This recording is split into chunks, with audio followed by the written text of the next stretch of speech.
Господин президента Радев на Република България използваше сумата и време да пуска слух, че ще прави партия. Предизборна кампания си прави толкова години безплатна с моите пари. Си прави кампания, си прави. И сега ще става в политиката. Плюе там, където става с най-големата лъжица и вилица тръгнал да яде с най-алчни. Пак плюе.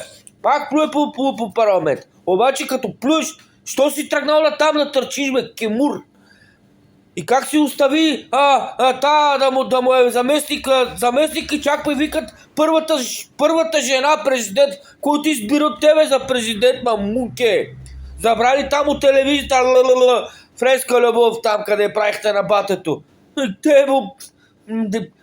Вие луди ли сте, бе? Аз ако съм следващия президент, си взимам кравата за секретарка, още и от първия ден я слагам да ме замества първата крава президент и директно се впускам в политиката и използвам, както съм станал президент, да окрупним този вод, айде у парламент и диктатор. Кой следващ президент ще бъде президент повече от един ден, ако Радев е прав това, което го направи?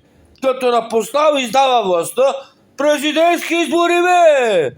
И сте вие, бе! Президентски избори с парламентарните, бе! Че изтопим лагерите! Въшки умрели!